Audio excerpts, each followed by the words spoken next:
Good morning. I want to say hello from New York today. I am traveling today. I actually have a family wedding to go to, but I wanted to talk to you all today.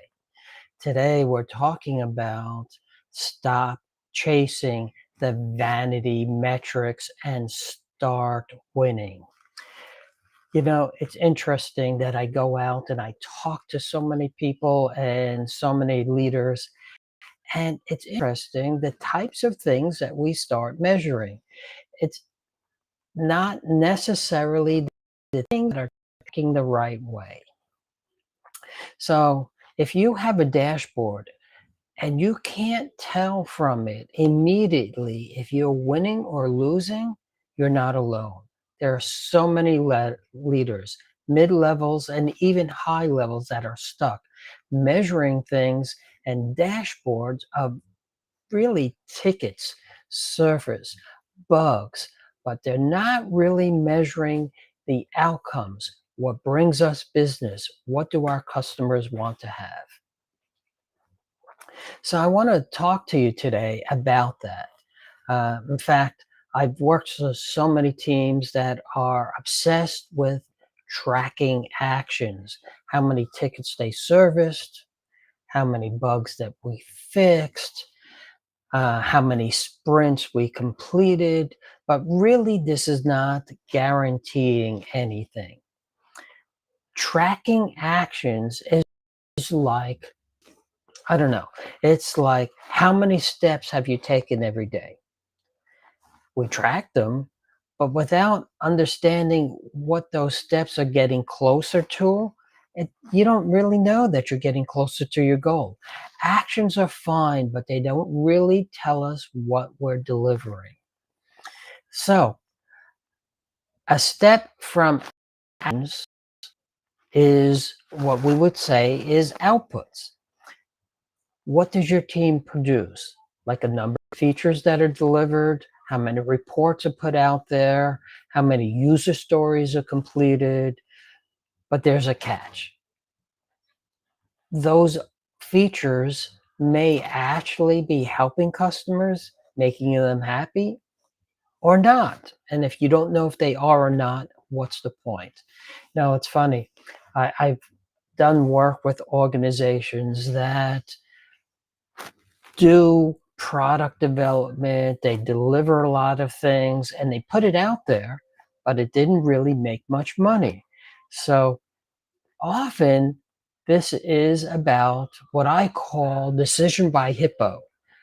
HIPPO stands for highest paid person's opinion. Someone in the organization said, I think if we build this, we'll put it out there and we'll make money, or we'll get more customers, or it'll hold retention.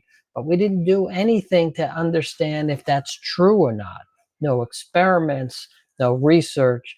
So we're putting something out there. We put out new features, we put out all kinds of stuff, but we don't know if and when it's really going to deliver us anything.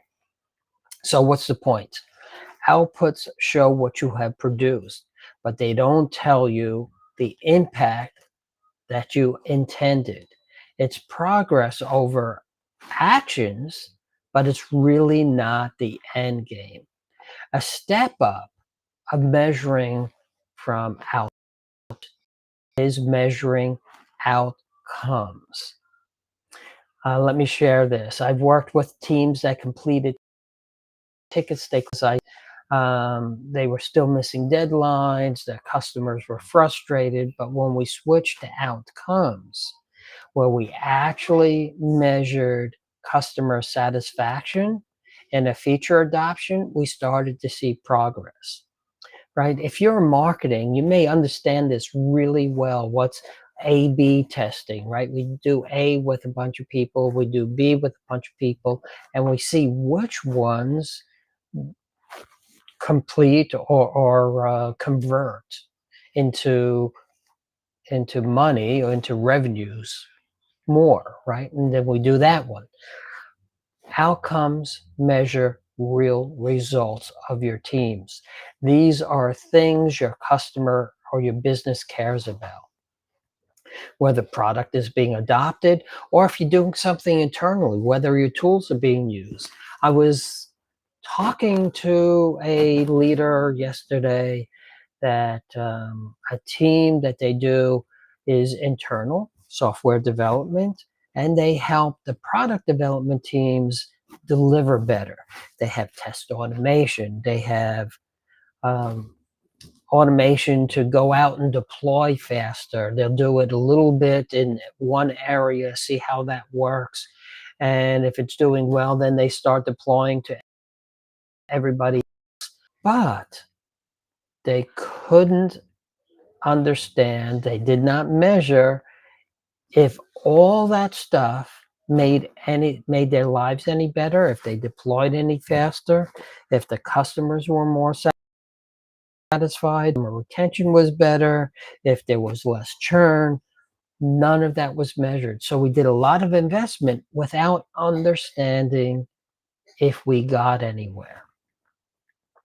So this is a trap that leaders fall into, measuring busyness versus real objectives. So things that I talk about to many leaders is about building a scoreboard instead of a dashboard. Dashboards are usually crammed with all kinds of data, things that we can easily measure, things about how many bugs have been fixed, how many stories have been serviced, how many releases have we done.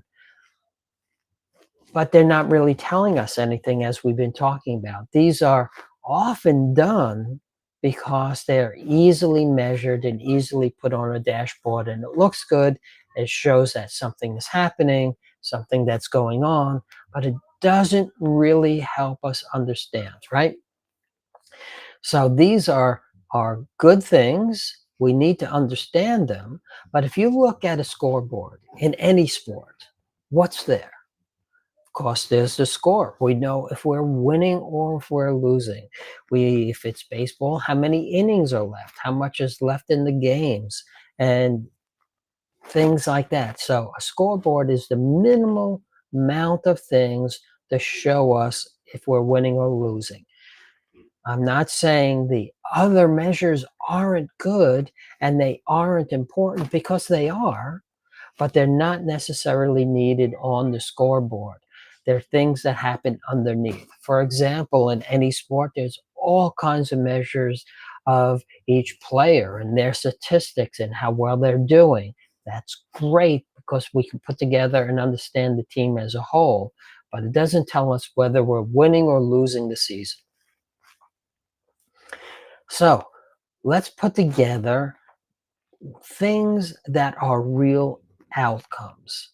What are things that are measurable, that are not just what you have done, but they are the impact of what you have done?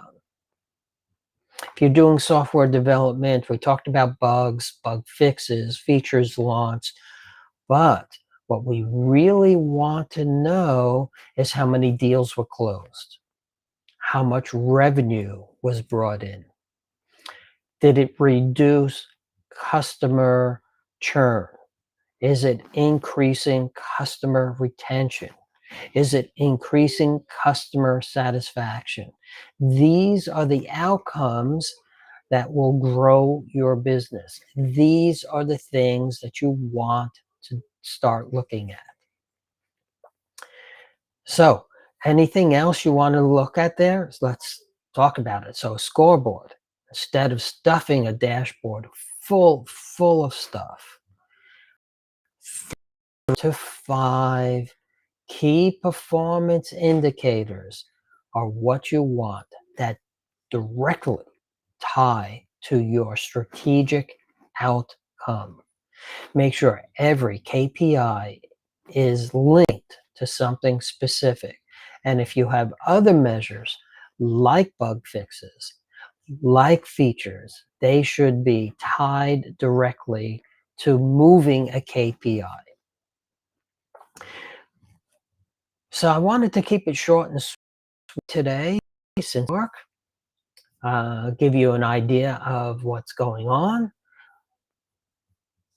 So let me know if there's anything you want to deal with. And that will be it for today. Remember, a dashboard is not good. A scoreboard is what you want to have. Have a good day.